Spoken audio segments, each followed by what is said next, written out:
accompanied Mr. Spina, Mr. Oluremi Oluboyega, who is the General Manager, Corporate Geosciences and Specialties. Please, can we give him a resounding round of applause? All right, so today's session is going to be chaired by no other person than our distinguished fellow, Mr. KK Kanu Fnape. I think he stepped out. Okay, he's coming. Okay, he stepped out. So just give him some few minutes to come back. So he's going to be chairing today's technical meeting. And also want to use this opportunity to recognize our distinguished fellows and past presidents who have joined us. Majority of them are online. We have about 50 plus members online who are streaming from different locations across the world. We have Mr. Alestaka Nachi F. Nape. Please, can we give you first? We also have Dr. Emmanuel Enu F. Nape, who joined us earlier on, and he's still online. Please, can we give him a resounding round of applause? For the Executive Council members, the president is representing us at a global conference in London, which is the African conference holding in London, which actually started today. So the president is in London representing NAPE. The president-elect is unavoidably absent. There are pressing issues that came up this morning he has to attend to. So he might also join us in the course of the technical meeting.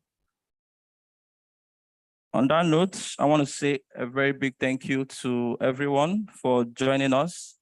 And can I kindly invite the speaker and the company rep of Total to join us on the high table. And then while we also wait for the chairman to join us as well.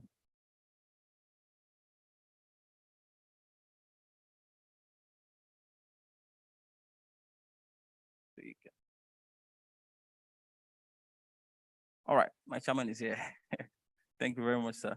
And thank you, Mr. KK Kanu. He's a very supportive member and fellow of NAPE.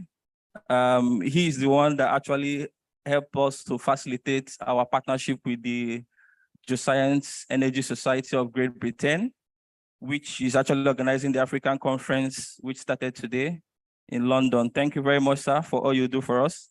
And thank you for also obliging to chair today's session, even very short notice. Thank you very much. All right, so on that note, I'll hand over to the chairman of the day to formally introduce our speaker. And after that, our speaker will take it over from there. Thank you very much.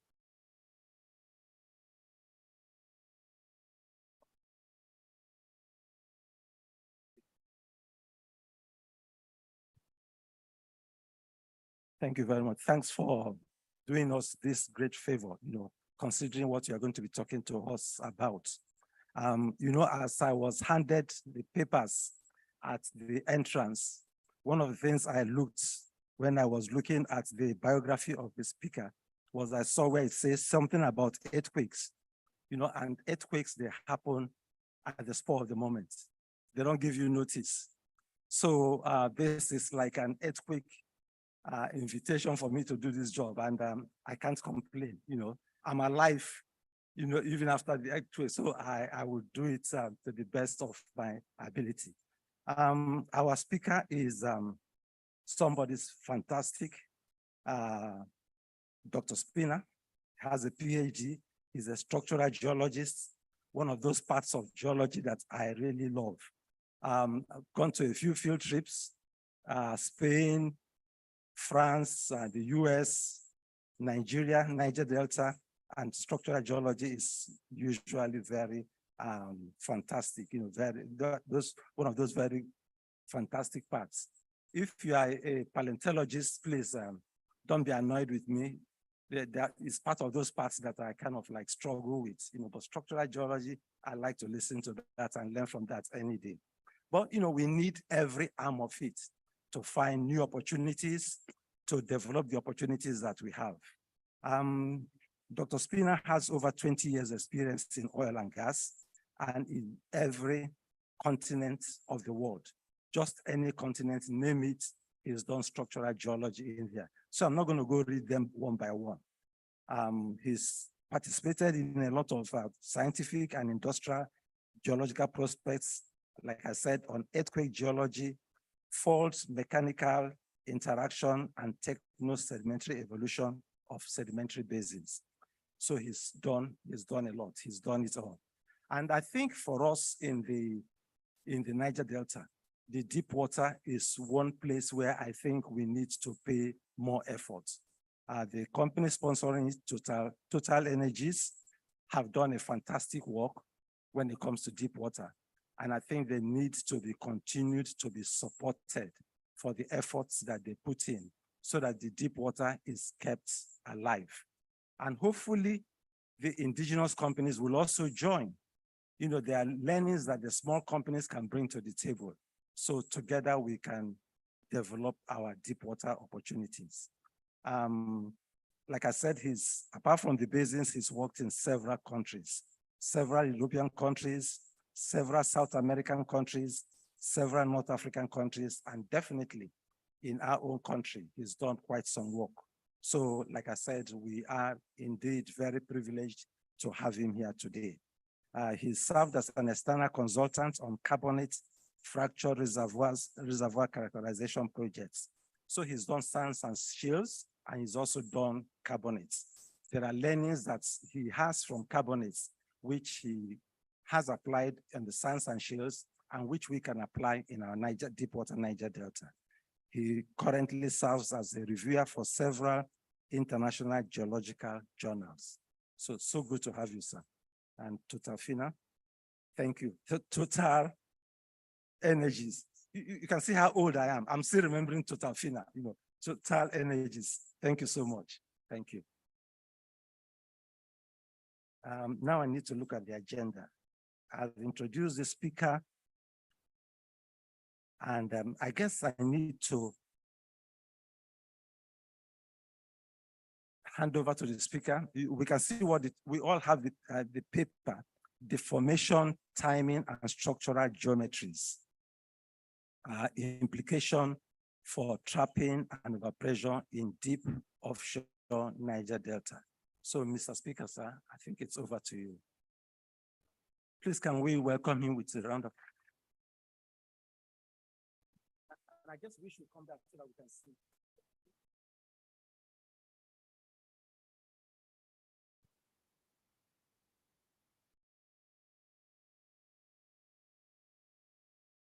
Okay, let's start. Thanks for the invitation and for the introduction. In this presentation, we'll try to resume a little bit the work that we have done in Total in the area where we have interest and assets. And I will show in this presentation a little bit after a sort of introduction. Sorry.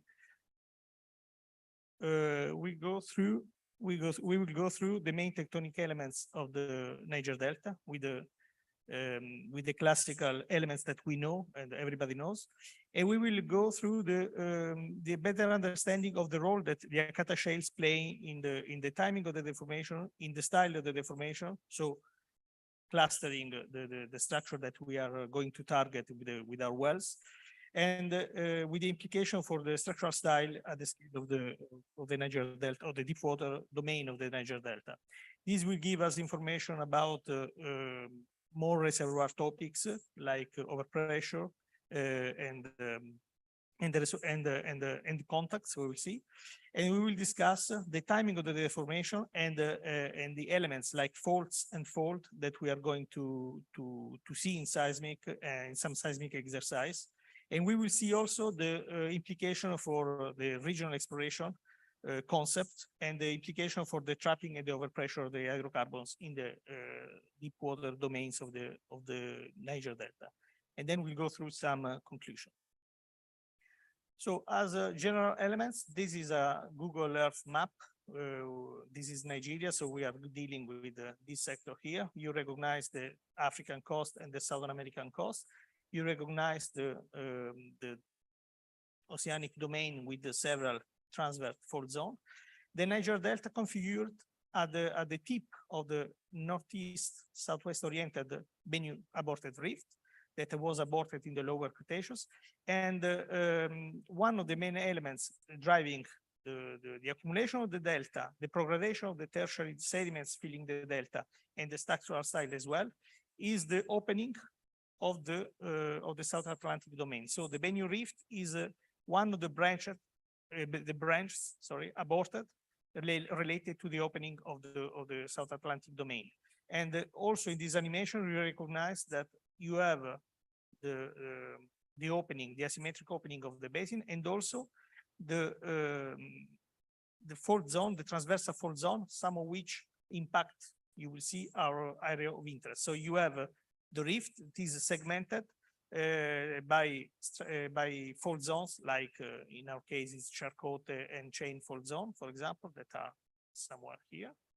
And this fault zone, you will see that impact also the paleomorphology of the basin. So the oceanic domain is stepped in terms of morphology, and this stepped morphology will impact the accumulation and the thickness of the Akata shale. And then such inherited structure will impact the movement of the shales as well, and the deformation. The Niger Delta is characterized by a thick cover of sediments. You will see after is something like 12 kilometers thick.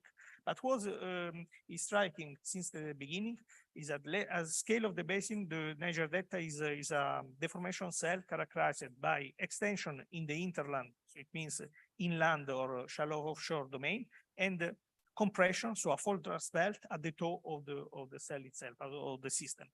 And you have three main mechanisms that could be responsible for this kind of deformation and this kind of style. The first one is the gravity gliding. So it foresees that you have a low dipping detachment layers. So it doesn't matter what you put in here. You just need a detachment, something like 1-2 degrees of dipping, and the efficiency of this detachment characterized and drives the fact that you have a gliding above it of what you have above, so about the gliding of the sediments, and this glide provides the space for extension in the interland, and this extension is mechanically restored and equilibrated by the compression at the toe of the system. And in between the two end members, you have a transitional domain in which you don't have deformation, you have just translation, because this domain is characterized by a vector that is parallel to the detachment. But if we want to put sediments and geology in this picture, we will have a second element, a second mechanism, I would say, that is the gravity gliding. In this case, in fact, beside the fact that you still have a basal detachment, which doesn't need to be dipping, could be even flat, but the fact that you have a thick units of overpressure and undercompacted material that could be shales, or in our case, shales in our case, but could be also salt. So the fact that you have this material, the fact that you have undercompaction and overpressure, and the fact that you have an high sedimentation rate, just this creates creates some gradient of pressure. You can see here highlighted. And once the pressure moves, once you have a gradient of pressure, the system starts. So you have accommodation space filled by sediment, so subsidence. You have diapirs, in our case, mud diapirs and shale pipes in some part of the Niger Delta, and compressive structures where the reverse fault detaches within this ductile layer. So this mechanism is not that different from the previous one. It's just taking into account the fact that you don't need just a linear detachment, just a very configured and efficient detachment. You just need to have overpressure with it, some thick material which is mobile, which is overpressure. This difference of pressure represents the engine for the system. And of course, as usually in geology, in the Niger Delta, we have the two. So we know that we have a detachment in the shale that is not flat, but we also know that the Akata shales are very thick. and the thickness varies between something like 7,000 meters in the near offshore, somewhere here, for example. You have a basal detachment and dips, and then in the shallow offshore, the basal detachment is not anymore flat, is ramping a little bit, and the thickness of the Akata shale ranges in the order of 2,000 meters. So you have all the structural styles that are represented in the Niger Delta. However, as a general rule, the today understanding is that if we do interpretation of very long seismic lines from onshore to the deep offshore in the Niger Delta, so for example, this is a north-south seismic line, we have extension in the hinterland and the compression at the foreland. If we follow the classical kinematic structural models for restoration and validation of cross-section, the amount of extension in the hinterland should be restored, as I said before, in the foreland.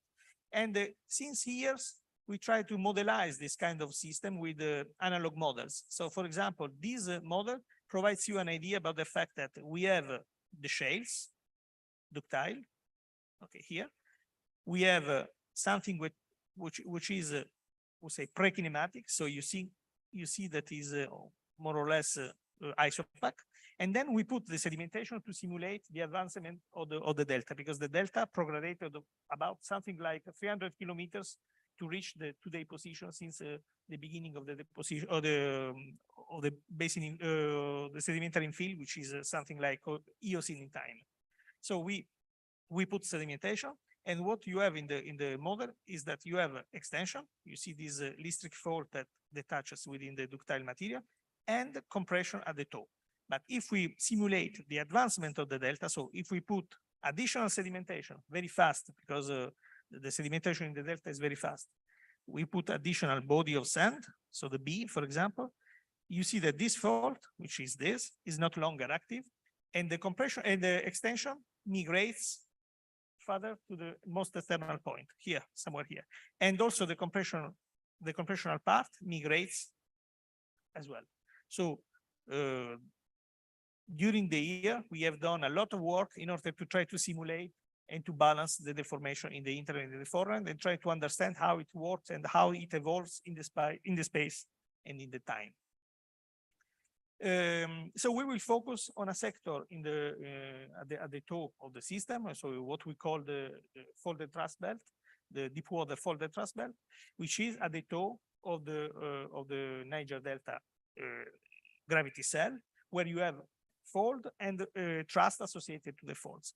When I talk about folded thrust belt, we don't need to consider this folded thrust belt as a result of regional compression. We are not dealing with the Andes, nor with the Alpine chains, not with Carpathians. So not with the folded thrust belt where you have a regional compression between the blocks. In here, the folded thrust belt is just an effect of near field stress regime. So it's related to a near field compression regime due to the gravity sliding. So we have to understand that at the regional scale, we are in extension. We are in a context of extension at the scale of the delta, and the compression is localized at the top of the system. These images just summarize a little bit the main formation. So everybody knows that at the base of the system we have the oceanic crust with some syn rift, probably Cretaceous in age sediments, controlled by possibly extensional faults. Then we have a thick pile of shales and the tertiary sediments that are the real infill of the delta. The shales are known as Akata formation, and this seismic line comes from the literature, shows that within the Akata shales regionally, people differentiate at the scale, really at the scale of the entire delta, three major seismically evident seismic events called the X, Y, and Z. The X level is close to the top of the Akata shale, so just below the Agabada formation. The Y reflector is in the middle of the Akata shale, and the Z reflector is very deep. And we will see those features in our seismic line. But what is striking is that people believe that X, Y, and Z correspond to regional detachments acting at the same time. So controlling the deformation you have within the Akata shale, sorry, and also the deformation which is above. And you will see with the timing of the deformation that is complicated to follow at the scale of the delta 3 active, contemporaneously active detachments. We will focus, I said, in a specific area of the deep offshore domain of the Niger Delta. This map comes from Pizzi et al. You recognize the inland and near offshore domain characterized by the extension. A central part characterized by mud diapirs and mixed type of deformation, and at the toe of the system, two lobes, the western lobe and the eastern lobe of the Niger Delta, where you have faults. The red area is the area that we look at in more detail, but this map as well comes from the literature, shows that aside the area of interest for us, people mapped a series of northwest southeast striking fault associated with the huge and long anticlines linked together. And this cross-section is represented here. So you see that the faults dies down in the Akata shale, and some of them are active because they form the bottom sea. And the deformation for those people is clustering between something like 9.5 million years and 7.5 million years, even though some fault is still. So you have faults associated with the anticline, and the cumulative shortening for this blue area here has been estimated in 27 kilometers. We move aside this area, close to the triangular bulge, which is somewhere here, and we have this map that is a structural map for a Miocene horizon with the two time slice at 3 and 4 seconds. What you can see that you find again something which is coherent with what you have laterally. So northwest southeast striking south verging thrust, high angle. You will see that those faults detach within the Akata shale, and those thrusts are associated with a large and very long anticline. So the thrust is the length of the thrust spans between 15 and 40 kilometers, but you also have structures like this one, which are not related to thrust. And this structure as well is not related to thrust all along the structure. So and in addition, the anticline, for example, this one or even this one, are sinusoid. So are not straight. They have an axis that varies a little bit. And in addition, you have this structure here, this domain here, which is 90 degrees, is an anticline which is 90 degrees with respect to the thrust. So in our area, you cannot always relate to the anticline with the thrust. You have something else to take into account. Let's have a look to the timing of the deformation. When we do seismic interpretation, in order to have an information about the timing of the deformation itself, we use isopac map corrected with respect the deep and the azimuth of the horizon. Otherwise, you will have a false effect of thickening or thinning when you have folded domains. So those 4 maps refers, for example, to different horizons and provides information about the timing of the deformation of the structure that we observe in our area here. Okay. The first one is between 15 and 13 million years. What you can see that you can only see forming this structure here. The rest, you have no evidence of folding. You just have something which is red, which means that you have thinner sediments here with respect here and here. So this means that the first structure forming in the system is this one, and you don't have trace of the other anticlines. And the fact that you have thin units here with respect to what you have to the north is mainly due to the fact that north of this fault you have a normal fault dipping to the south and creating accommodation space in this area and the rotation of the blocks here, thinning. So everything here is thinning because is dipping to the north against a syn-sedimentary normal faults out of the map. When we move between 13 and 9.5 million years, so we move up into the series, we still see no trace of anticline in this part. Actually, we see something which is thick here and something which is thin here, and the boundary between the two areas is something relatively sharp, oriented at high angle with respect to the thrust that we know exists.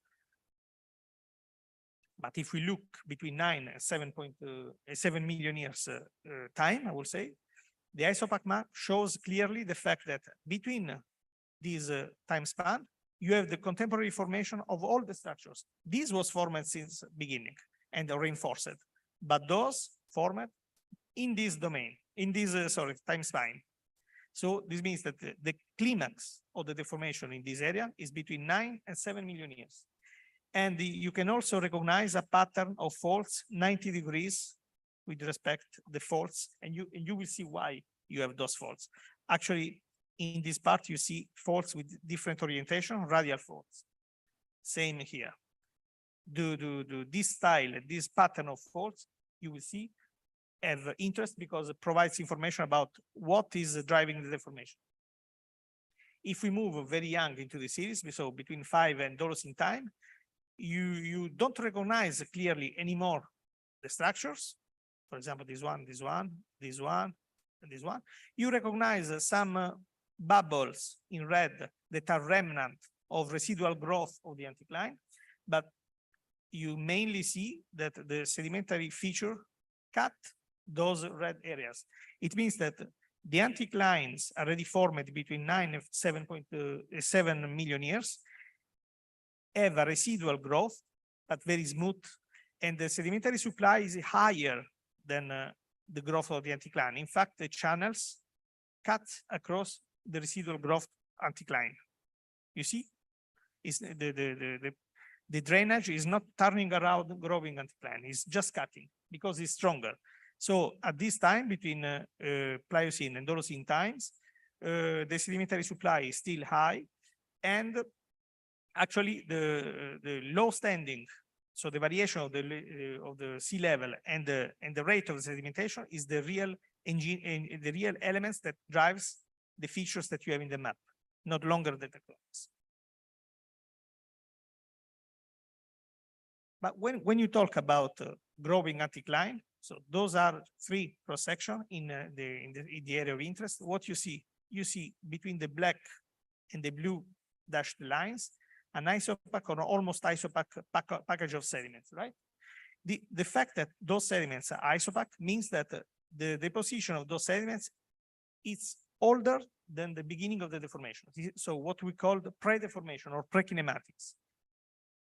Above this pre-kinematic unit, we have several packages of growth units that represent sediments forming and accumulating during the growth of the anticline, during the growth of the structure. So mainly between 9 and 7 million years in the climax. We recognize several units with growth geometries with several type of relations, and we have mapped them.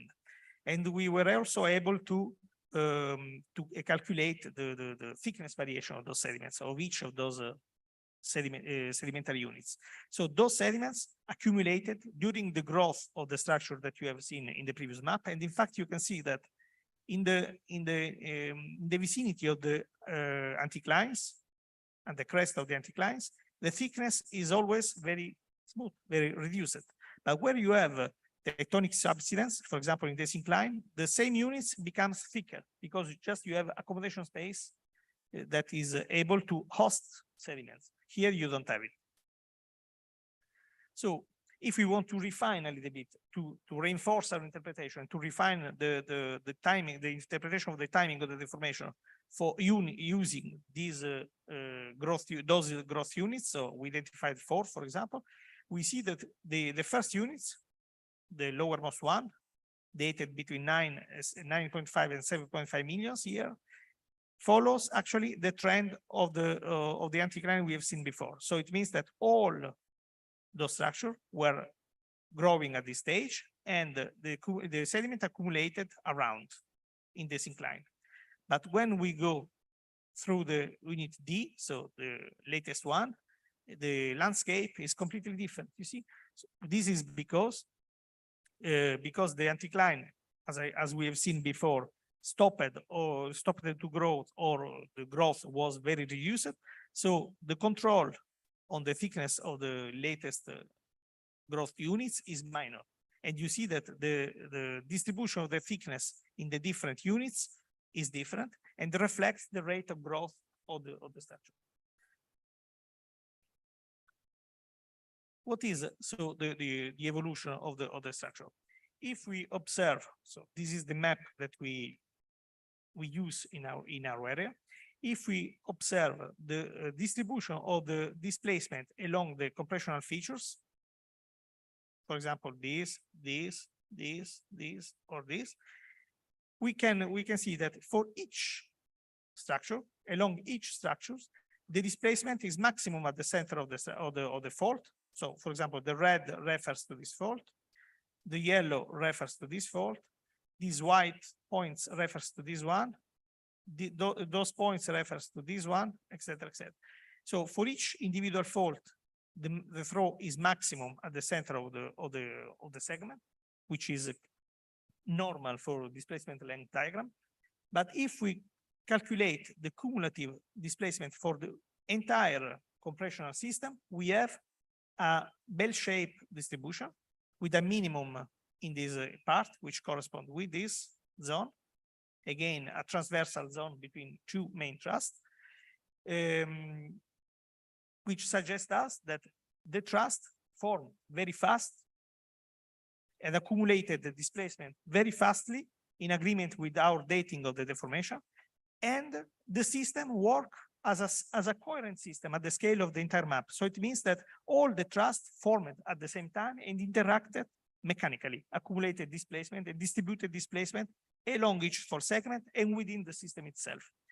And this is comforted also by the fact that if we say that the deformation occurred, so the deformation, it means the thrust and the anticlines formed between 9 and 7 million years. If we observe the amplitude map for a lower Miocene horizon, you see that we have bright elements and you can recognize sedimentological features. Those maps are useful to map reservoir, potential reservoirs. But what you can also see is that globally, all the sedimentary features suggest a supply from this zone to the south, to this zone. You don't see nothing turning around the anticline, the growing anticline, meaning that the deformation, again, confirming that deformation is younger than the Miocene horizon that we observe here. So confirm the fact that you have an upper Miocene climax, a very upper Miocene climax for the deformation. But we have fault and we have fold. So historically, the classification of the fault and the fault are used together and are analyzed using a model that has been introduced by SUPI in the early 90s, where the geometry of the fold is associated with the geometry of the thrust. And in our area, we have several trusts. In general, we can split the fold. We talk about fault related fold, so means fold associated geometrically and kinematically to the fault. We can individuate 3 end members. The first one is fault bend fault. So what you have, you have that the fault is characterized by a lower flat, a ramp, and an upper flat. This geometry control and forces the geometry of the associated fold. This is an example. This is coming from Iran. What you have that if you push this hanging wall, you have the fold that the strata ramps along the ramp, climbing along the ramp. The growth, the anticline becomes higher and higher until when the active surface arrives here. Once this active axial surface arrives at this point between the ramp and the flat, we call this flat, the anticline cannot grow in elevation anymore and propagates in width. So it becomes wider. But you can see that the dip of the bedding in this domain is parallel to the dip of the ramp. This is one end member. Then we have a second end member that we call fault propagation fault. The fault propagation fault is somehow similar to the previous one. So we have a flat and a ramp, but you don't have an upper flat. So the displacement along the fault is absorbed by the growth of an asymmetric anticline. So the thrust cuts until this point, and the rest of the displacement, the rest of the strain is absorbed by the growth of this anticline. Here you have an example. So you see this asymmetric anticline. You don't see a thrust cutting through. And that another end member is the detachment fault. For example, when you have bedrock, very rigid, and something more ductile, so you are going to push to compress, and you create faults only in the cover. So how this has been used in the Niger Delta, in the old times. This is an example of a seismic line with arbitrary reflector. What we can see a series of deformation, shallow, and something which is a little bit flat in the depth. And also this strong guy, which reminds me this. Okay, so let's do some exercise. So we put some, we do some picking of reflectors. Doesn't matter what is the age, and we are doing just geometry. Okay. Then we identify this package, which is relatively homogeneous in terms of thickness. So we call these pre-kinematics, if you remember. And then I roughly picked these high amplitude events at depth, which, as I told you before, reminds me this and this. So if I have the same horizon twice, I have to put a discontinuity between them, right? So this is what people did. So we have a lower and an upper arcata in which people create a flat, then a ramp up to here, and then another flat in the upper arcata, right? So the displacement in this interpretation can be calculated between this offset. We call this cutoff. So the displacement at depth within the Akata shale goes from this point to this point. Why? Because this point before the emplacement of the fault was here. And is huge. And in addition, what is important to say is that we go from a flat in the lower Akata, we put a flat where we have a detachment, so something which is ductile. Then we go with a ramp, meaning that I don't have anymore an active detachment in this domain, but we are still in the Akata. So that could be a problem or needs an explanation. And then we go with another flat. And we have a huge displacement at depth, which is not balanced here. Here the displacement is much less. So I would need the same amount of displacement being balanced out of the section in front to the left. So we did just exercise, try to simulate, to reproduce the same geometry or the interpretation that I showed you before. So again, lower and upper arcata, we have a flat, ramp, flat. And what we have that playing back and forward with the faults. We have something relatively similar.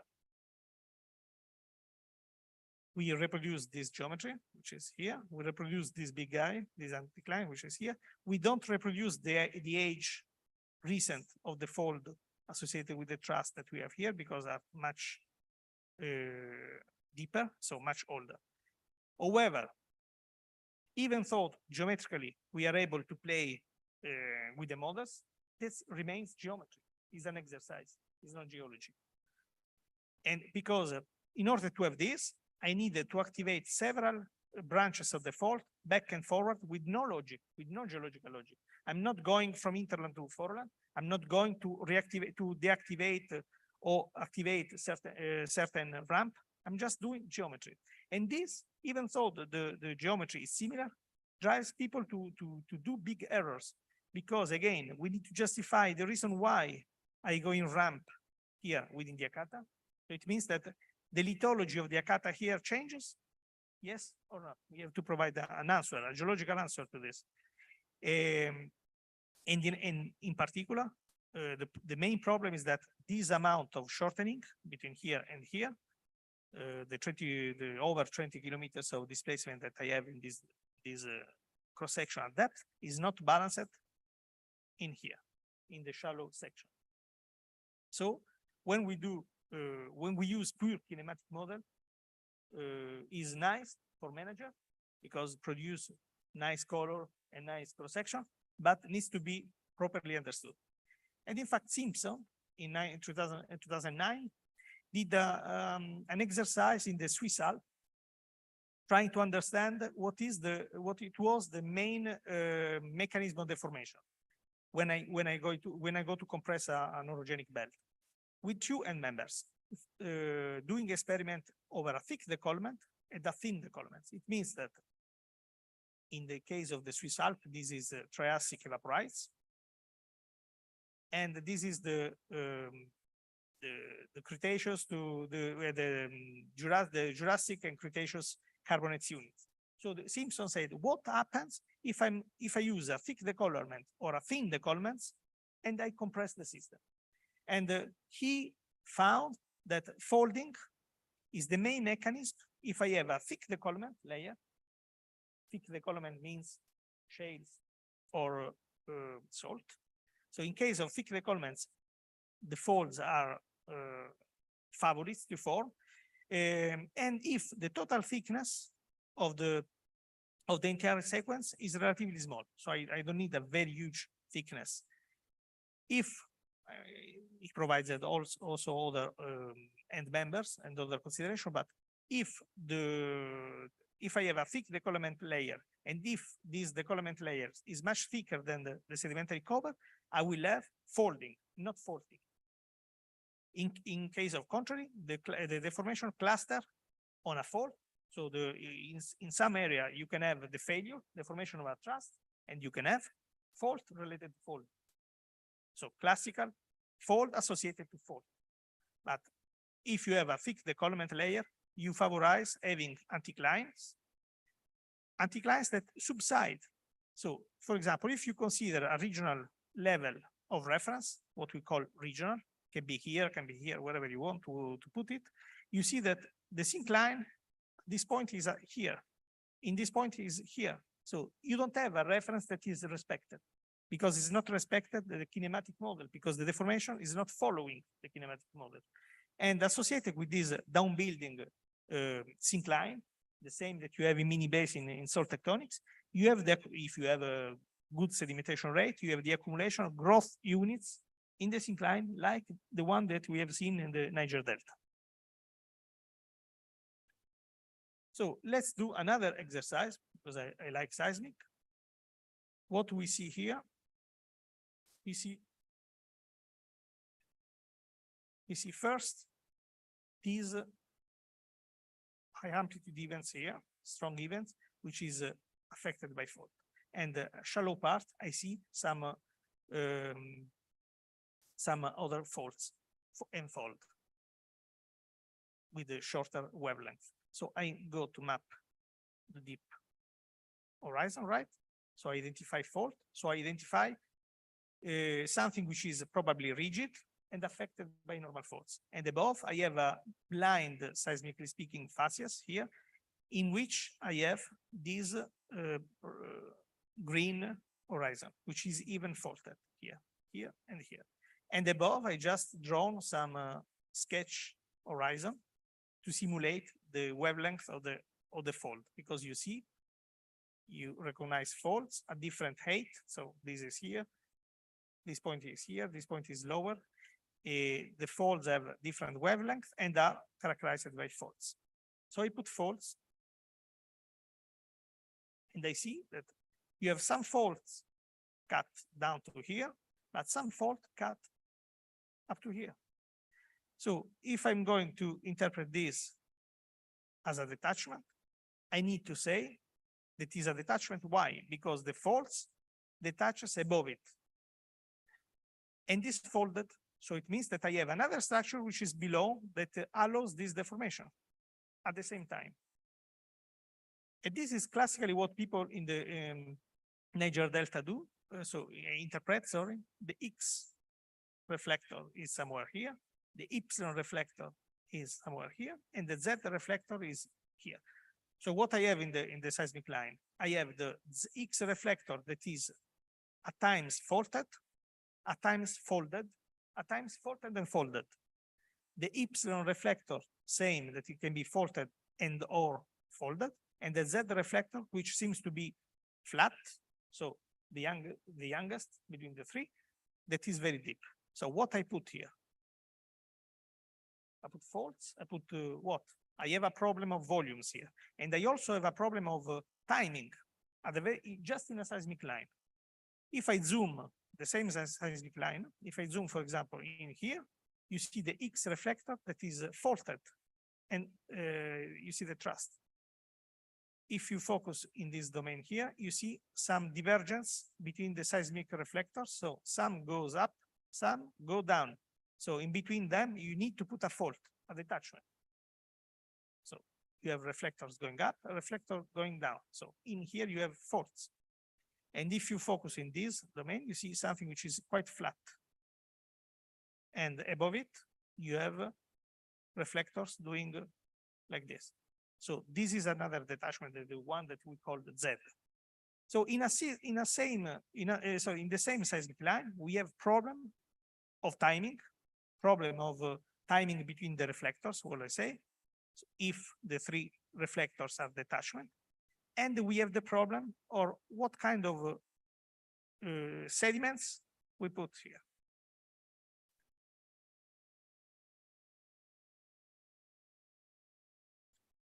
So instead of applying a classical kinematic model, we used a different approach, and we give to the deformation within the Akata more weight. So we think that the fact that we have ductile formation like the Akata shales provides a good element to fill the gap that we were talking about before, and can also explain some discrepancy in the timing of the detachments, because all those structures we said before formed in a very short time span, 9 to 7 million years. It's difficult to imagine that the three detachments were acting at the scale of the entire delta with such discrepancy in terms of timing. So, for example, in this cross section, you see that the faults, the thrust cutting this anticline cannot cut down. You have red arrows, I would say, and white arrows. The red ones correspond to the trace of the thrust that dies down to here, but the Y and the Z reflectors are cut at high angle here. Same in this domain. But if we observe, on the other hand, this structure, so this is S1, which is here in the map. So we did we show several seismic cross-section and the interpretation. So this structure is to the north. We see that all the X, Y, and the Z reflectors, I would say, are folded. So in the same seismic line, again, we go from folding all the elements to faulting some of the elements to having something flat. And if we also observe this cross-section, which is S2, for example, or we can say the same in S3, we see that the units, the isopac units, is not always at the same regional. So if we put a regional level at the base of the pre-kinematic unit, so the one that is isopac, so we are doing something like that, we see that in this zone, we are subsiding. If we do the same here, we see that this incline is subsiding. This is exactly what Simpson showed when modelizing the Swiss Alps with the thick decollement units, right? Same here. And you see that in the footwall of this thrust, you have an anticline. Or in the kinematic model, if we want to put a fault propagation fault or fault bend fault, you cannot have mechanically an anticline in the footwall of a ramp. It's impossible.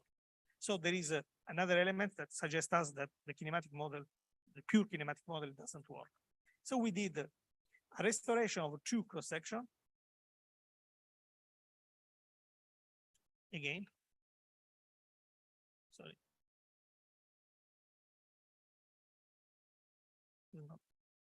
Okay. So again, this is what I said before.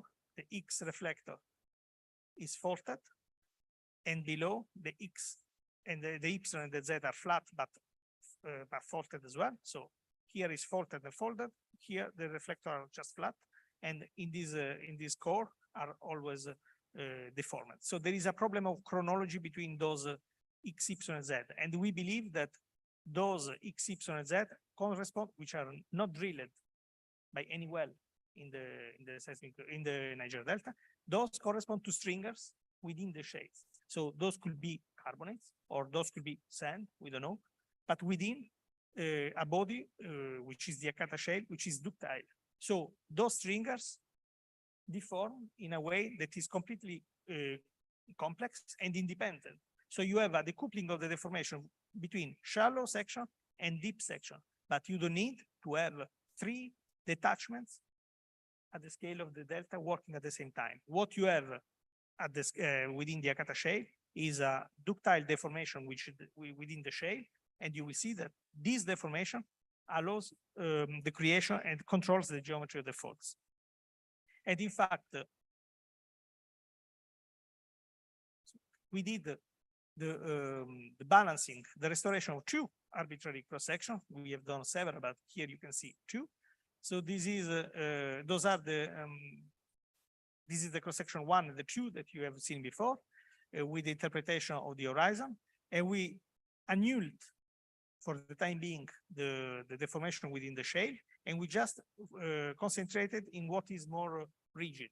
Okay, so the Agabata formation, and we restored and evaluated this shortening, and we come out with 3 kilometers of shortening in this cross section and something like 3 kilometers in the other cross section. This is just a line length exercise, and is much less than the 27 kilometers seen by the other person. So why we excluded the shales? Because for us, the shale flow. And since the shale flow, you will see that is a 3D flow. And 3D flow means that the flow from the synclines to the anticlines can be also out of the section. So we cannot evaluate this amount of strain within a cross section. In the cross section, we can only focus on the line length of the more rigid units.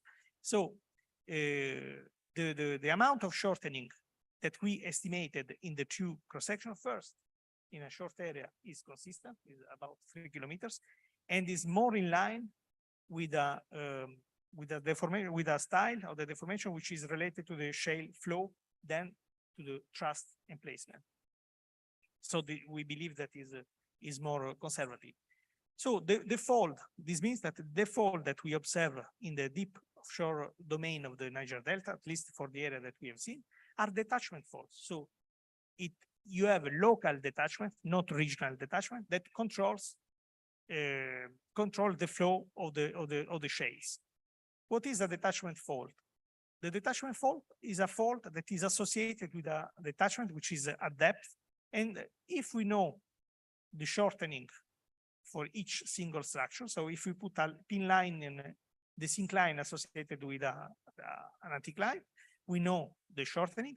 And if we also know the area of the over-thickening, so the core of the anticline, we are able to calculate the depth of the associated detachment for each structure.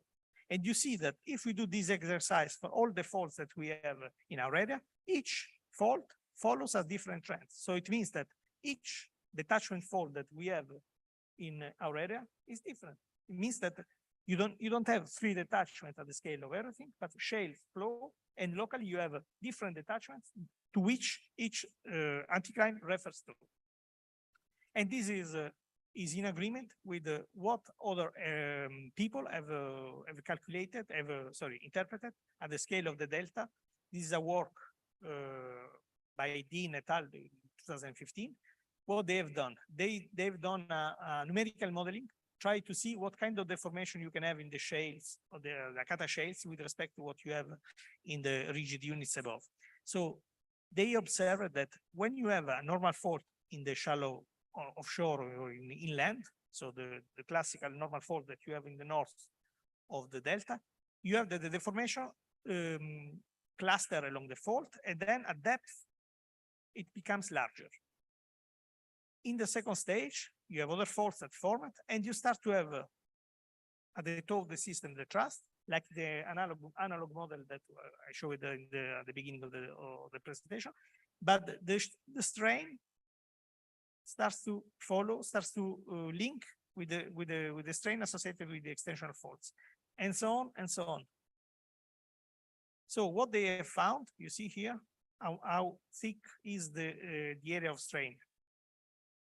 They found that also you have extensional deformation in the internal, the compressional deformation that you have at the top doesn't follow at the scale of the basin, doesn't follow single detachment. You cannot have a single detachment that are active at the scale of the entire delta, but the deformation refers to an important volumes within the shales, so is distributed. And this is in agreement with what we found, because when I said the shale flow and you have stringers that are deformed in a different way, structure by structure, it's somehow coherent with what I observe here. I don't see X, Y, Z detachment acting all along the delta, but I see a distributed strain that is within the Akata shale. So the shale can flow. And this is what we have in the previous cross section. So this nucleus of this anticline can be filled by shales coming from out of the plane section. This example is just to show that the stringers that we have seen in our cross section in the Niger Delta are characterized. Sorry, it's not working very well. The stringers here are are characterized by a strong deformation. Okay, it's very complex. But this is not new, because if we go to see what happens in other contexts, another geological context, for example, I think it's not working.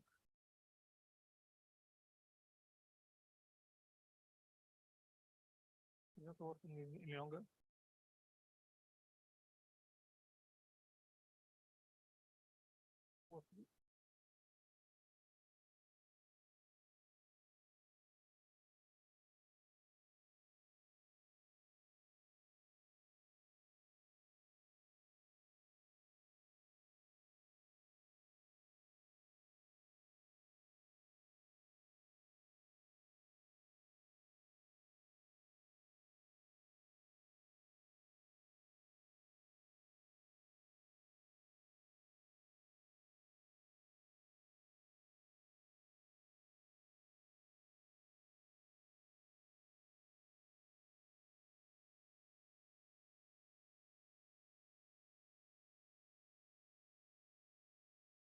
So this is from Bolivia. In Bolivia, what we have is that we have two strong units that are Huamampampa and Santa Rosa that are old within the Los Monos and the Kiri ductile formations. Bolivia is here. That is the south subandine domain. This is the Incahuasi anticline. We drilled several wells over this anticline, and those cross sections are the results of what we drilled. And you see that this is our reservoir. The reservoir means something which is associated to the stringers in the Kata shale, so something which is rigid. You see that the deformation varies from a cross section to another. So the deformation of something rigid within something ductile can be very complex, and that is not different what with respect what we have seen. If we try to see if the volumes, so if we say the shales flow from syncline to anticline, okay, but is it true? Is it true that the balance work? So it means the mass balance that we have in the syn-sedimentary units within the syncline correspond with the over-thickening of the calculated at the core of the anticline. Is it true or not? So we have done this exercise in our area. We have identified the area of maximum curvature, which are, I mean, the hinge of the syncline, in order to close as much as possible the area. And we have that for the area that we have considered, the mass balance is the difference is in the order of 14%. So it's very good, meaning that 14%, meaning that this volume here between the two syncline, the two anticline, correspond with an error of 14% of the volume that you have in this anticline plus this anticline. So in this domain, for example, part has been calculated for this polygon and part for this one, etc., etc. We have also seen that the bottom C is characterized by some high, some steep faults that are high angle with respect to the thrust. Those faults encompass the thrust, so it means that they represent something else. So I think, okay, focusing on the southern area, you see clearly the active faults. This is a bottom C map. So this means that the bottom C doesn't show the shape of the anticline. It's just something irregularly deep into the south, meaning the anticline is not longer active, but the faults are, because the bottom C is deformed.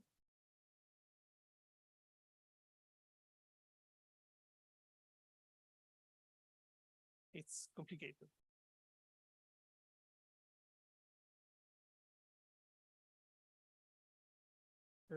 So I don't know how to handle this. If we do for the two areas, to the north and to the south, again, a displacement length diagram for the Holocene activities of these faults, you see that the two areas to the south and to the north, we have max displacement on the central part and minimum displacement at the tip. So it means that those behave as an active deformation zone. But why I have an active deformation zone, which is 90 degrees with respect to the anticline? This is because if we upscale a little bit the observation, we have this map of the thickness of the Akata shale that shows a variation across the chain and Charcot fault zone. This is the area we are looking at before, okay? This is a gravimag, an horizontal gradient of the gravimag, where you can see the two transverse fault zone. The area of interest is here. And if we also include in this interpretation of the magnetic map, this is the area we look at, we see that we still observe some transversal trend. So this zone of deformation corresponds to a shallow expression or a deep-seated probably fault. Somebody named this like ACPO alignment. Is it not really ACPO, but it's something which is transversal, like the Charcot chain fault zone. So the fact that you have this inherited fault zone affects the thickness of the shales, affects the timing of the deformation, affects the fact that the shales have an buttress across this fault zone and creates the transversal anticline that we have seen before, the one that is 90 degrees with respect to the main thrust. So if we look, the key message in here is that if we look at shallow level, we have the expression of something which is very, very deep. So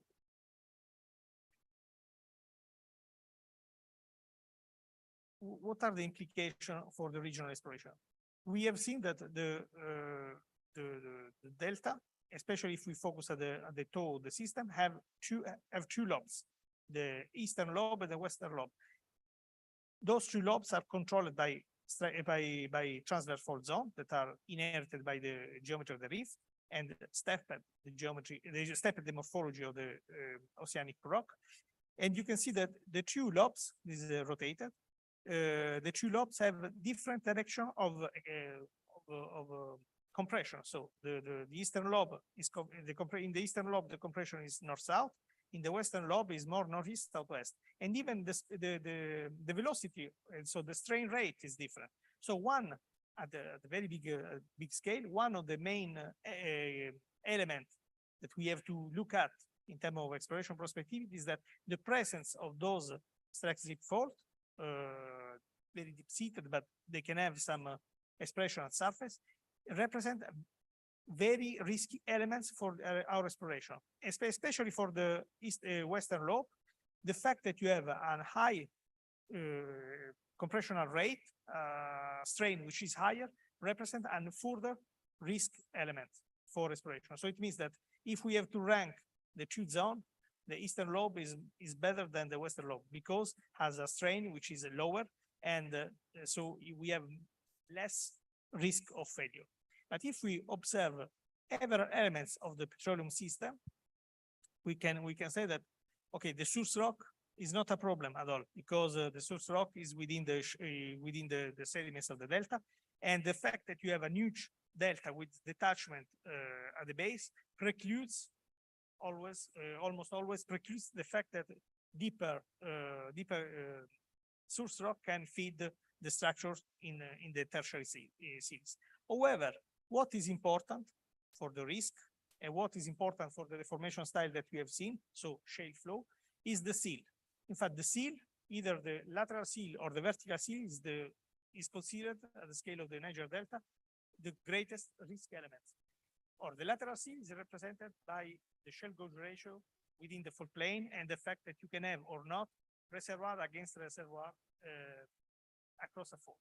The fact that you have thrust that detaches within the Akata shale can favorize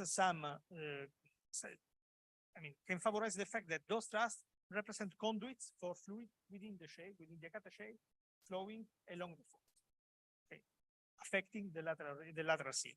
And also the top seal, because if the reservoir, especially in the deep offshore domain, are very shallow, but the seal integrity can be reduced, and the hydrocarbon column related to this shallow reservoir can be reduced.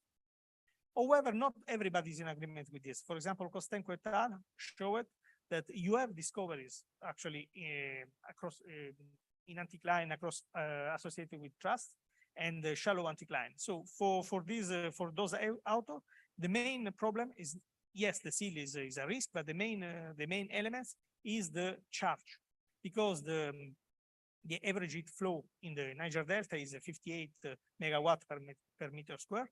Is quite constant, has a little decrease from interland to foreland. And so we have also discoveries associated with thrust. So the fact that we have downfilled reservoir at depth and overfilled reservoir at shallow level doesn't mean strictly that we have a spill through faults from deep to shallow reservoir. But the main problem could be the position of the structure with respect to the charge. So if your anticline is properly oriented, properly located with respect to the thermal source rock, it's okay. Otherwise, you will meet some problem. You will have some problem to charge the anticline, so the hydrocarbon column will be reduced, and the failure of this is associated with the fault, but actually is not the fault, the problem for Kostenko. And the fact that you have a deformation style that is associated with shales and undercompacted shales and overpressures, and with a flow of shales from syncline to anticline, this affects also the overpressure within the anticline. So we know, for example, the tight structure and very late in timing, we will have very overpressure reservoir, and we know that in the same field you can have overpressure between different section of the field associated with the tilted contact, and this is related to an active hydrodynamic regime that has to be taken into account when you explore in the Niger Delta in the different sector of the field. So we know that there is an hydrocarbon regime, and this expulsion of pressure comes from the Akata shale can occur thanks to the pipes that completely breach the reservoir, and we have an example of this. So I ran out with the time, so maybe I don't know if we want to go through the conclusion or directly to the question. It's okay. So for the conclusion, at a very large scale, we have to keep into account the role of the transverse fault zone, because those fault zone controls the thickness variation of the Akata shale. They form buttress elements, geometrical elements, structural elements that control the deformation and the flow of the Akata shale from syncline to anticline. And we have to take into account the character of overpressure within the shales of the Akata that can affect the contacts within the reservoir.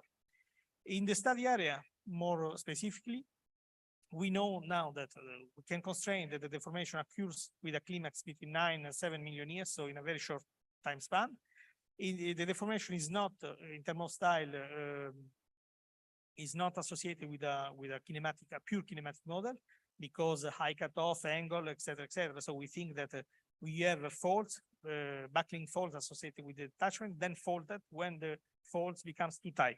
So the thrusts are late, and the shortening is about 3 kilometers. So in the area we have looked at that, we have a 3D flow from syncline to anticline controlled by deep-seated faults. And the expression of those deep-seated faults are an active zone of deformation that runs at high angle with respect to the thrust. Thank you.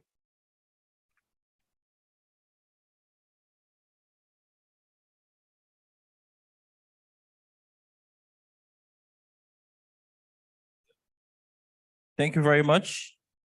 May we call on the chairman to come up stage? And also want to call on Mrs. Pat Marcelli on stage. And we also want to call on Mr. Oluremi Omoboyega on stage. While we prepare for Q&A. Yeah, sir, you can go. Okay.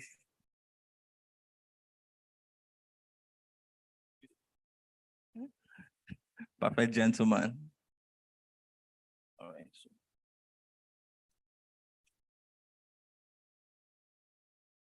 All right, so for Q&A, we'll take. So if you have a question, you can just signify. So just hand over the mic to you. Yeah.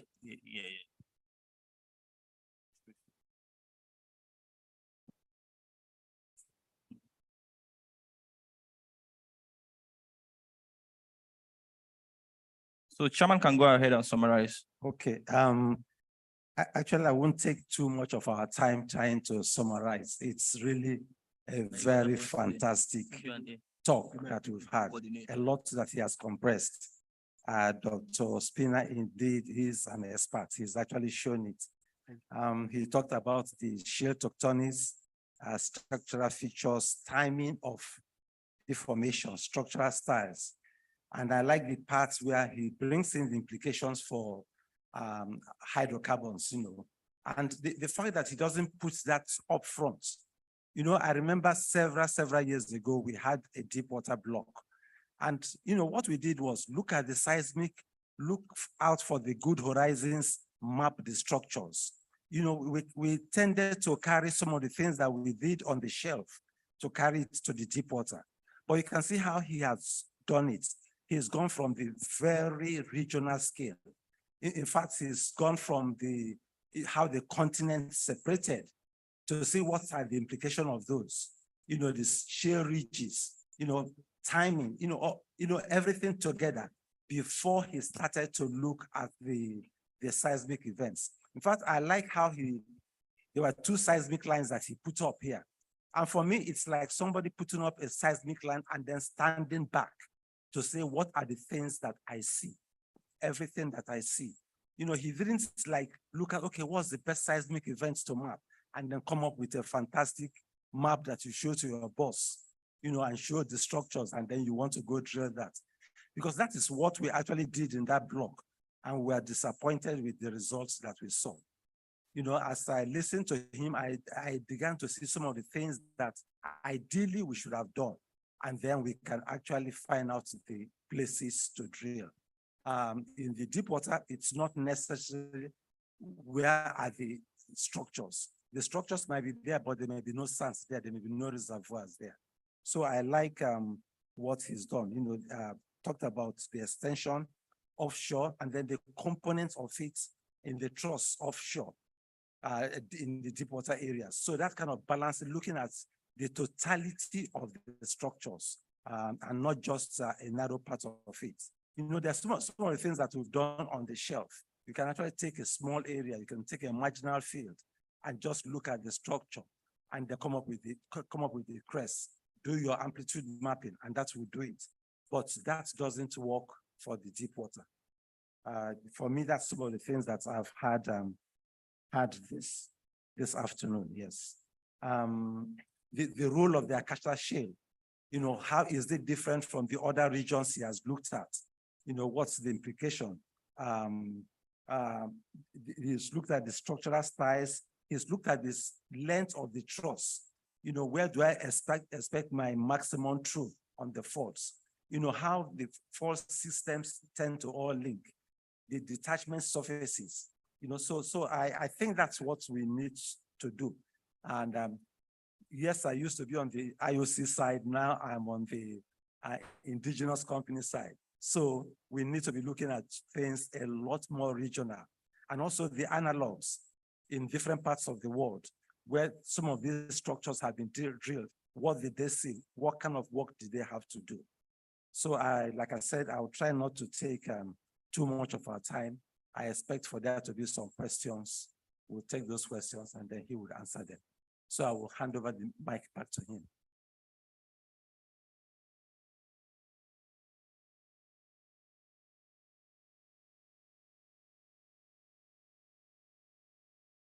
Good afternoon, everyone, and thank you, Dr. Vincenzo Spina, for your presentation. So my name is David Anamnese. I'm from TotalEnergies. I have one comment and about 3 questions for you. The first is on the comments aspect. The seismic you've shown to us in many of the presentations, the images are looking a bit, will I say, significantly blurred. So I was just thinking in my head, could it be possible that you would have applied maybe some processing technique to have improved the quality, such that those faults that you have shown us will be able to at least clearly depict it? Because if I look at those deeper faults that, the down to basin faults that are actually grazing on the Akata formation, to me, they look more like being conceptual, because I struggle to actually see them on the seismic. Perhaps you could just comment on that. Then on the questions, I would really want to know how this deformation, the deformation you've shown from the isopac maps, how does it affect the deposition and the spatial distribution of sands within the deep water system? The second one is on the decoulement layer, which you had on the page 25. You mentioned that it has a low viscosity. I really want you to expatiate on that. When you mean low viscosity, is there a value tied to it? And have there been any laboratory tests from samples, that could actually confirm that you could actually get low viscosity from those kind of shales? Then also you mentioned finally that in the Akata formation, you give a value for the heat flow in the Akata formation in terms of a rate. I would also want to confirm how that value actually came about. Is it from a laboratory test experiment, or is it also conceptual or an estimate based on an analog? Thank you. So I try to remember all the 3 questions. The first one is for the deep-seated faults that affects the deep horizon, right? Yeah, inside here. So the seismic that you have seen is it's an old seismic. What you can see, the faults are not conceptual, because you can see the high amplitude reflectors that I mapped, and these really offset. So what I have seen, what I put in the cross section was the faults. I don't know the direction of those faults. So in terms of conceptuality of the features, is related to the fact that we don't know the orientation of those faults, because I just showed you a line, but the faults are there. And the fact that the faults are there is known because the oceanic rock, so the base of the basin, is affected systematically by transversal faults, and the thickness of the Akata is affected by those faults. So you have Cretaceous syn rift, possibly, that is an interpretation, is known onshore but not offshore. You have syn rift Cretaceous sediments controlled by faults, okay? And then the Akata shale that they varies in terms of thickness, and I showed you a regional map. So if you observe the regional map coming from the literature, I think it's Briggs 2006, I want to confirm this, you see that the Akata shales changes abruptly thickness against those faults. So at the scale of the basin, of course, you have a sharp change of the thickness, so you have to put a very large discontinuity. But when you observe 2D lines like this one, you have the right to put faults. Then I showed some 3D data set, and in the 3D data set, we don't have the depth to see those faults. So those faults, the faults that you consider conceptual, can be seen down to 7 seconds, 8 seconds sometimes in the 2D lines, but we don't have the 3D line, the 3D volumes going so deep. So I don't know if this. The second question is on the deformation, the deformation on the isopacks that you have. Yes. How does it affect the deposition and the spatial distribution of sands? Because generally you've been talking about sediments. No. Yeah. Okay. I showed you an amplitude map in the slide, an amplitude map of a Miocene horizon. Okay, and in the amplitude map you could see channels and other amplitudes that suggest sand. But I say that the deformation is post the deposition of those sands. So the isopack map don't provide information about the distribution of the sand. This is not intended to do that. If we want to have information about the thickness for a specific reservoir, for instance, if you want to mention this, you have to do the isopack between the top and the base. And even if you do this, you have the information about the variation, but nobody tells you that what you have in terms of thickness is the mix between shales and sand. It's just a thickness. So the isopack map can be used to address timing issues for the deformation, but not for sedimentology. And in any case, the sand you are talking about are older than the deformation. In fact, all the fairways, okay, you have varieties because the paleomorphology is complex, is a basin, so you have a morphology inherited, so the sedimentary features adapt to this morphology. But globally, the fairways go from north to south. So those the sedimentology and the features don't run around the faults. If the faults should have affected the channel or whatever you want to talk, you would have seen that the channel or the lobes will go around the growing anticline, which is not the case. And actually, in fact, I also showed you a map, an isopack map, where the sedimentological features cut and erode in depth of the growing anticline, meaning that the low standing system track provides erosion in the inwards, and so strong energy that allows the erosion of the anticline. So you have also these, I showed also this kind of relationships, but the isopack map don't provide sedimentological information. Okay, the last one is you talked about the heat flow in Akata formation, and you mentioned about the rates of the heat flow. This comes from laboratory data and also literature data. All right.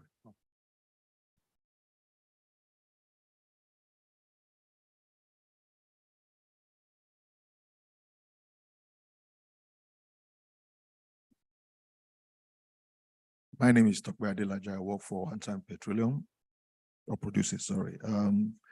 Thanks for the wonderful presentation. It's well appreciated. In one of the last set of montages you presented, you were talking about the difference between the eastern and the western lobe of the Niger Delta. And I'm just a little curious about what you have to say from your study in relation to the evidence of the working hydrocarbon system in that environment, 2, presence of overpressure, and 3, exploration success ratio. If you could just explain more of those, well appreciated. Thank you.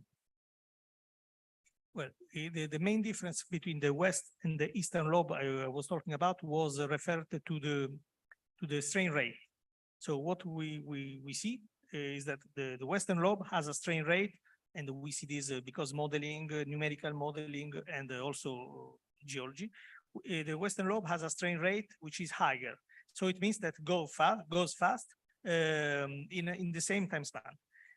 And since this difference, so the boundary between the west and the eastern lobe is controlled by deep-seated faults, those deep-seated faults control at shallow level grabens or sometimes trusts that cuts a very shallow level. So those are active. So the risk I was talking about on the western lobe was just related to the presence of these deep-seated faults that cuts at surface and on the strain rate, because faster is the strain rate, higher is the risk of exploration because the risk of seal, mainly because the risk of seal. You don't have a risk, as I told you, about the source rock.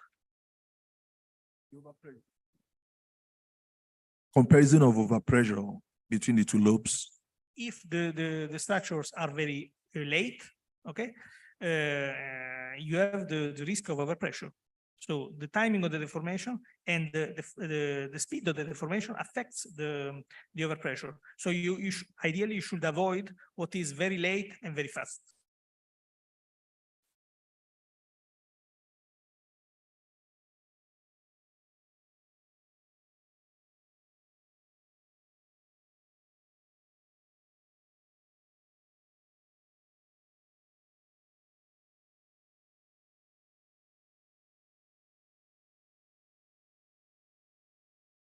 Thank you, Dr. Spina, for good presentation. My name is Emmanuel Madawea. I'm the Secretary General of NAPE. My question is not to you, Dr. Spina, but to our beloved GM. And I'm looking at the regional extent of the work.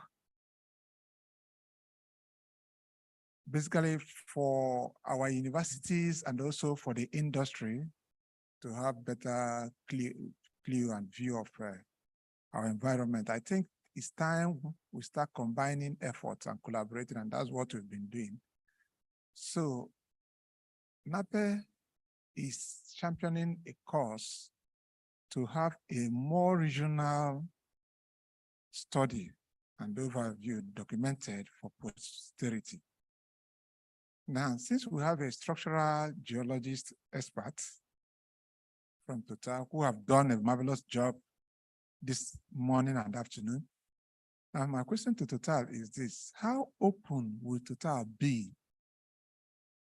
How open will Total be to collaborate with other companies when NAPE must have engaged other companies so that we can have a more regional studies, because the data is still with the IOCs and our fellow KK Kano FNAP alluded to it, that now in some indigenous companies will look more regional, because if you enclave yourself within your marginal field or one or two fields you have, you may not be having the full view of the geology of the environment. So very simple question: how open is Total to collaborate with NAPE and other companies when we come knocking at their door, knowing fully where that will soon come? Thank you very much. A little bit tricky. Thank you very much. It's a very logical and constructive question.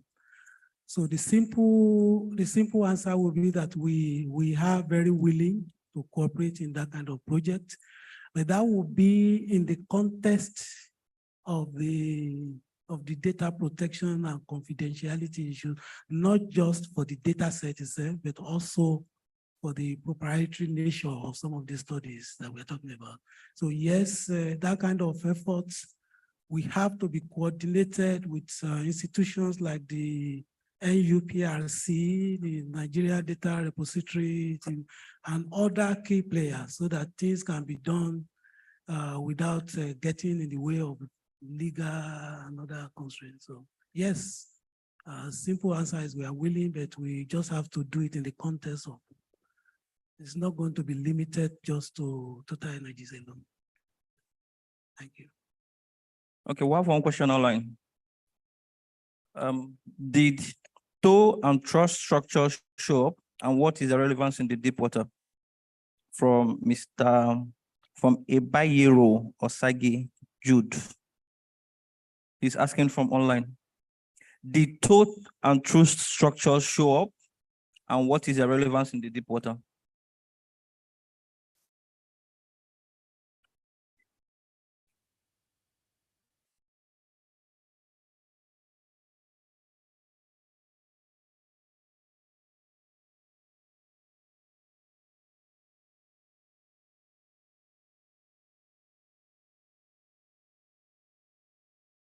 Well, the tow thrust actually are relevant because they are the tow thrust that creates anticline and anticline related faults. So the relevance of the structures that we see at the toe of the system is related to the fact that if you don't have thrust, so if you don't have compressional deformation at the toe of the system, you don't have anticlines. And so you understand the impact for the exploration. All right, thank you. Okay, at this juncture, we want to recognize our distinguished fellows who have joined us for this month's technical meeting. We have some of them online, and we have a few present here with us. We have Dr. Joseph Ejedawe, FNAPE. We have Mr. Chris Enuma, who is here with us. Please, can we give him a round of applause? FNAPE. We have Mr. Jibola Oyebamiji, FNAPE, who is online. And we also have our distinguished president-elect, Mr. Abiodu Ogunjobi, FNAPE. He is actually online. We have our delectable Madam Patience Marcelli, FNAPE, who is here with us. We have Mr. Alex Taka, FNAPE, he's with us online. We have Dr. Emmanuel Eno, who is with us online. And we also have, for Executive Council members, we have Professor Juliet, who is with us online. And we have Dr. Emmanuel Madawea, who is here with us. And of course, my very person, Austin Mbemere, the Publicity Secretary. And of course, the President-elect, Abiodu Ogunjobi, who is here with us. So that said, I want to say a very big thank you to the speaker. I also want to say a very big thank you to the chairman and sponsor for doing us the honor. To help us with that, Madam Pacelli will help us make a presentation, first of all, to the speaker, and then to the chairman of the day, and then she will do a pinning ceremony for us for our sponsor today. So on behalf of NAPE, we have this gift to present to our chairman. Or maybe to the speaker first. So speaker, Thank you very much for a wonderful presentation. And we just have to do all of this to increase our productivity, which is very important. So the more we study, the more we do analysis, the more we're going to increase our reserves. Thank you. Thank you. Thank you. All right. We also have to the chairman of the day, our chairman. Dear KK, thank you very much for a job well done. The summary was excellent. Thank you very much. Thank you.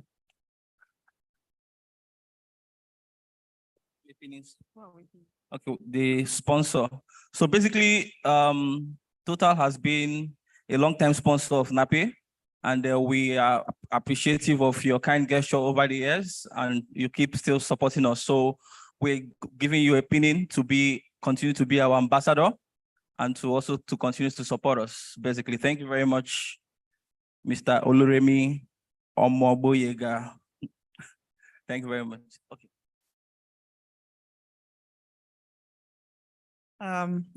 On behalf of NAPE, we just want to say a very big thank you for always being there, with us. And thank you. So on behalf of NAPE, in recognition of your contributions and support to all our activities, I would like to decorate you with this, our pin. So I'd like to decorate you with this, our NAPE logo pin. Thank you very much.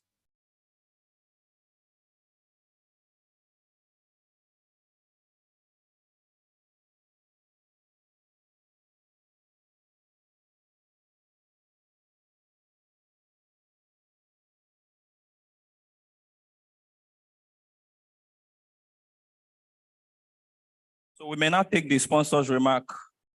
Yeah. Thank you very much for this wonderful privilege. We take it as a great honor. We stand on the existing protocol to recognize all the distinguished members and officials of NAPE, both here physically and online.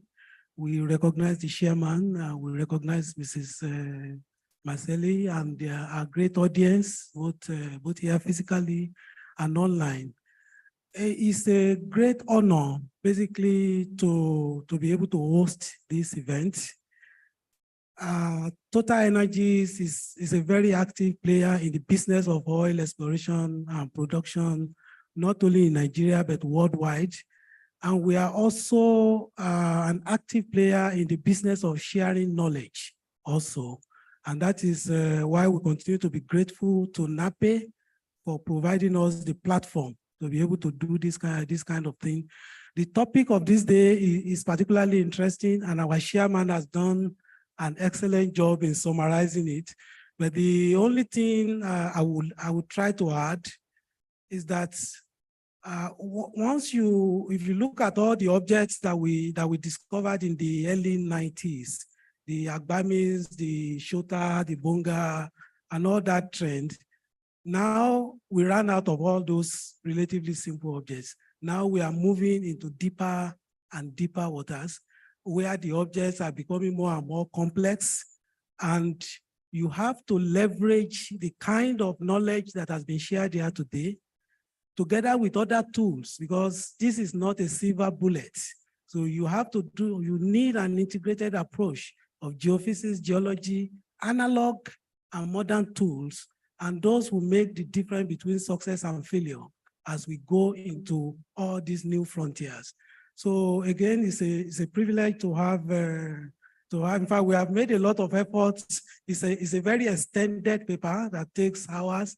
We have tried to distill it to be able to compress it to fit this occasion. So you can see that that Vincenzo even struggled with that as well. So it's a great privilege. We thank you, and we continue to volunteer to work with you. We thank all the students that are with us physically and also online. We know some of these, depending on your level, could be a little bit heavy, but at least that gives you an insight into how these things are applied in real life, and also to the professors, the academics. And we also welcome this kind of integration so that we can see how we continue to cooperate across the divide. So thank you very much, NAPE. It's a privilege to have this. Thank you very much, Mr. Oluremi. At this juncture, we just want to take some pictures before the distinguished guests go downstairs. So please, can we call on Mr. Chris Enoma to join us upstage? And GS. And then I also see our past Executive Council member, Mr. Mascot. Please, can you join us upstairs? Are you ready?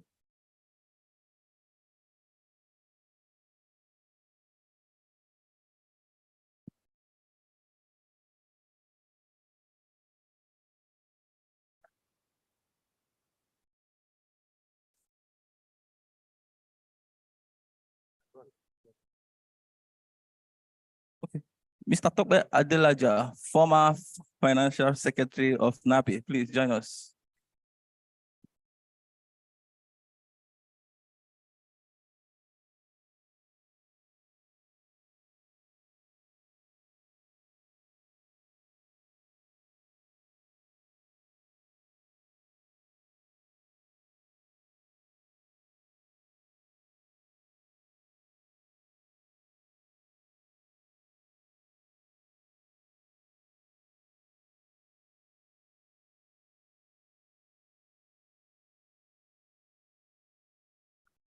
Right.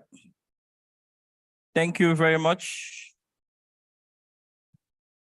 So we'll move straight to the announcements.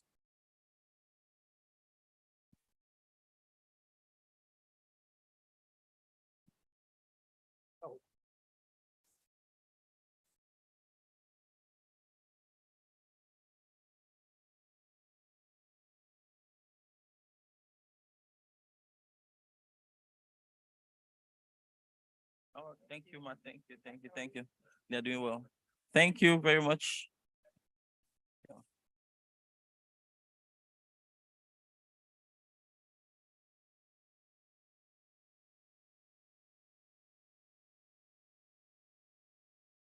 Hmm? All right, so Tunde, are we good? All right. So for announcements, we want to say a very big thank you to Mr. Vincenzo Spina, PhD, for the insightful presentation today. And also a very big thank you to TotalEnergies for sponsoring this presentation. Thank you very much. Yeah, so for other chapters, technical meeting, our UK Europe chapter is organizing a technical meeting on the 21st of September, which is actually tomorrow, by 2 p.m. West African time. And the topic is application of education 4.0, enhancing learning and preparing future geoscientists. And that presentation will be delivered by Mr. Ogbeyemi Ibuku. Next. All right, for our Warri chapter, we'll also be organizing a technical meeting later this month on the 28th of September by 11 a.m. West African time. And the topic is sequence stratigraphy and plate demarcation in predicting stratigraphic and hydrocarbon distribution. And that will be delivered by Mrs. Olima Ufoma Allison, PhD. And for Port Harcourt chapter, they're also going to be having this talk that we have that we had today from Total. And Dr. Spina Vincenzo will also be doing us the honors to make the presentation at the Port Harcourt chapter on the 4th of October. So if you enjoyed this presentation and you want to have a repeat, please do well to sign on. It's going to be a hybrid meeting. It will be holding physically at a hotel presidential. And of course, you can also join online on Zoom. Next. Okay, the big one is here. Our 41st International Conference and Exhibitions is scheduled to hold November 12th to 16th, right here at Eco Hotel. If you have not registered, please do well to register now. The online registration links are out there. You can also visit the website, the NAPI website, and then the conference website as well to get registered. And of course, that's the conference flyer. Next. Okay, we are almost getting filled up for our exhibition space. So if you still want to take up a space to exhibit, we just have limited space available to exhibitors. So if you have not done that, please do well to reach out to Mr. Lawrence. Mr. Lawrence, please, can you signify by raising your hand? So if you want to take a space, please do well to reach out to him. Next. Okay, for the pre-conference workshops, we already have 5 courses for this year's conference. The first one is quantitative interpretation, AVU analysis, and geological risk. And the second one is fundamentals and practical application of structural geology. The third one is strategic communications in the energy industry, media perception, and crisis management. The fourth one is oil and gas economics, financial modeling, investment, and divestment. And the last one is carbon capture, storage, and monitoring. And they are going to be delivered by reputable authors, reputable persons in the industry who are experts in their space to deliver those courses. So if you have not registered, please do well to quickly get start your registration. You can make your inquiries at the NAPE table outside, or do well to reach out to the Assistant Editor-in-Chief of NAPE, Dr. Amoyedo Sunday. Yes. Okay, if you have not paid your NAPE dues, please do well to pay up your dues, and those are the categories and the required fee for each category.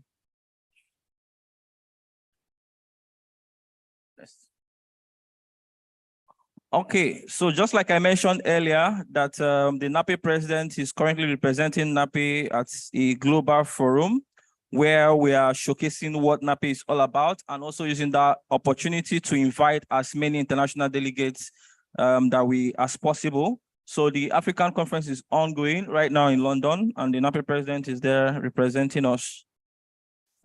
Next. Okay, so we just to also mention, as part of the strategy to increase our visibility beyond Nigeria, we are partnering with African Energy Week, which is holding next month from 16th to 20th of October in Cape Town, South Africa. So if you also want to attend the conference, please do well to register and attend the conference. Okay, technical meetings. So please, we have openings for technical meetings for next year. We already have this year filled up. Next month we have technical meeting from Aradel, and that will be the last technical meeting for this year before we move on to the conference. And then so if you want to take up a slot to sponsor a technical meeting or make a presentation, please, you can start making your reservations right now from January onward for next year. Okay, our Venus Medicare HMO package is still ongoing. So if you want to take advantage of the HMO package that we have, please do well to reach out to Mr. Tunde or Mr. Lawrence from the NAPE Secretariat. Okay, voting is ongoing. If you have not voted, please, this is the time to update your dues and vote. We have a few candidates who are ongoing. For the position of the president-elect, is actually unopposed. We have Mr. John Bosco Uche F. NAPE, who works for Shell. Next, we have Mr. Ehi Bazwaye, who works for NAOC. And for the position of vice president. And then for the position of UAP chairman, we'll have two candidates, Mr. Olusheye Eku, who works for Chevron, and we also have Dr. Ifeanyi Obi, who works for ExxonMobil. So please, these are the candidates that are contesting for this round of election. If you have not voted, please try to vote today. Don't delay it, because we'll have a cutoff line for the voting. Next. All right, thank you. That's about it. Thank you so much, everyone, for staying up to this moment. I want to quickly call on the General Secretary of NAPE, Dr. Emmanuel Madawea, to give the vote of thanks.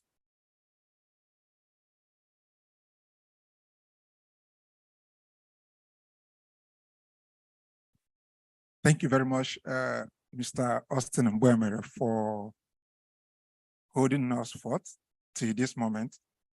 On behalf of our president,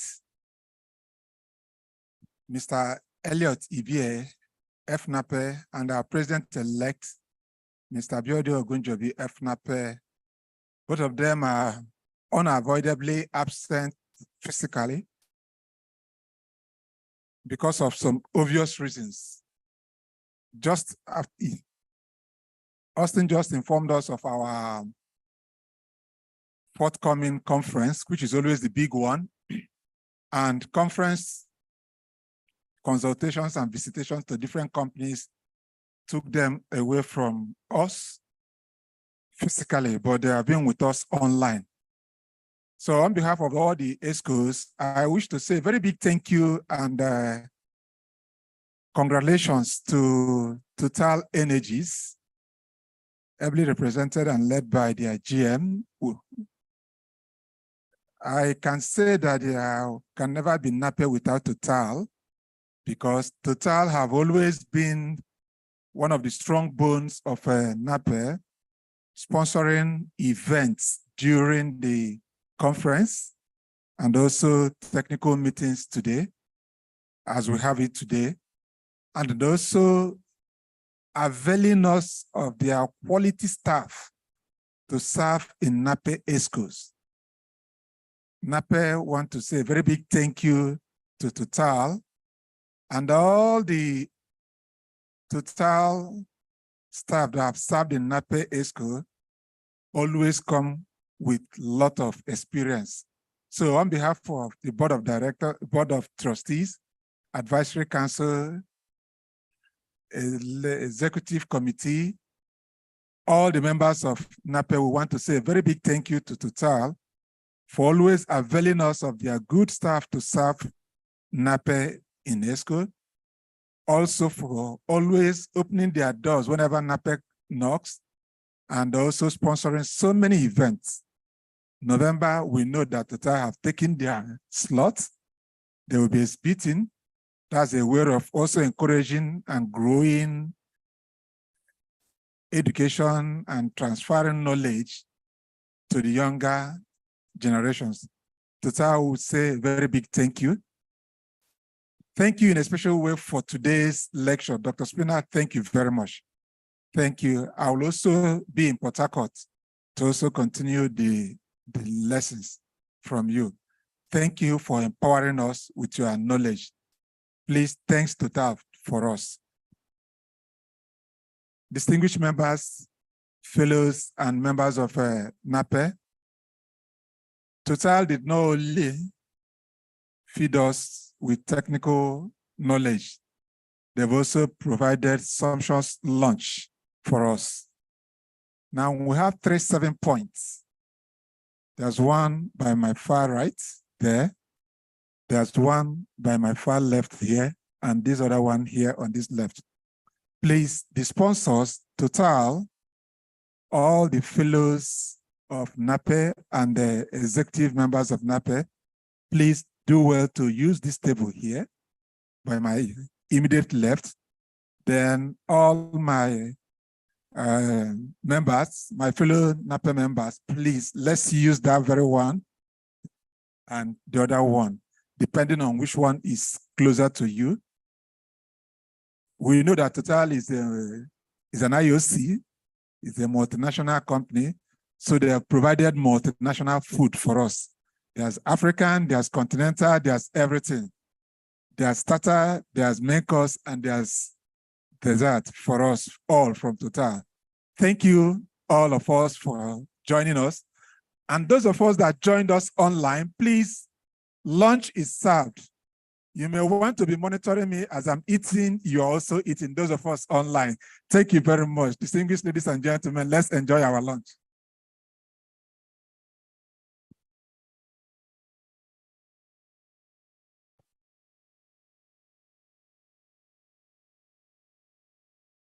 I'm going back to that dirty town. Try to do my job as well as I can.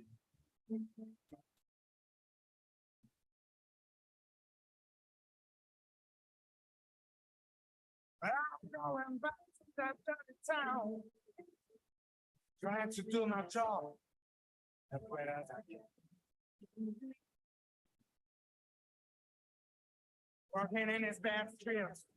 Try to forget that noise around. I was sitting on that room floor. Thinking all the year about my baby.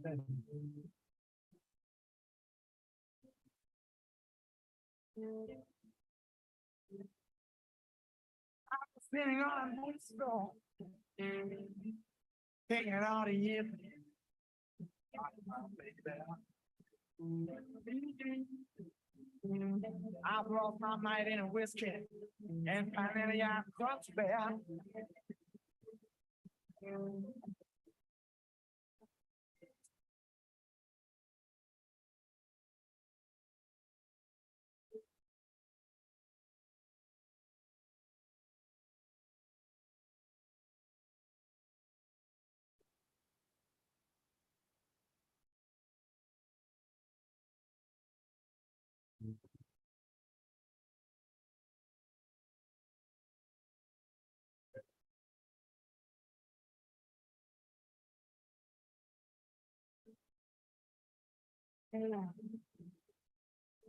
I love my baby with all my heart. Can't live without her. Just a day.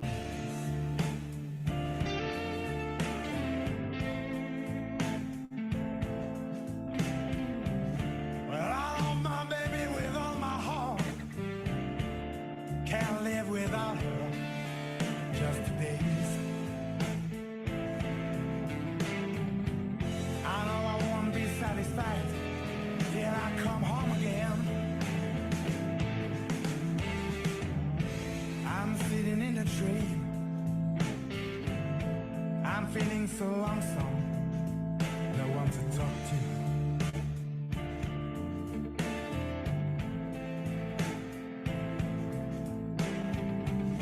I'm sitting in the train. I'm feeling so lonesome. No one to talk to. I'm so excited 'cause I'm gonna hold my baby. Well, I'm going back to that dirty town. Try to do my job as well as I can.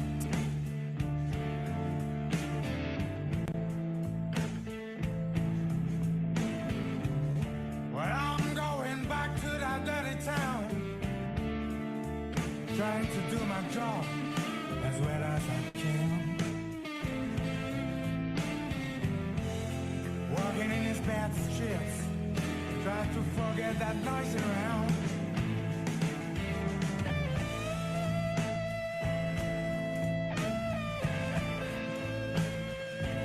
Hey.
stumbling home in the early morning light.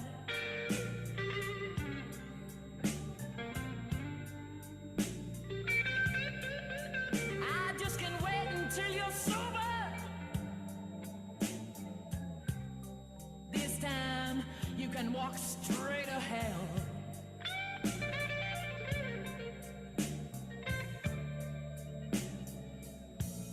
But my heart is crying, crying, crying. Where's the man I used to know? Tell me where he is. My heart is crying, crying, crying. Where's the man I used to know?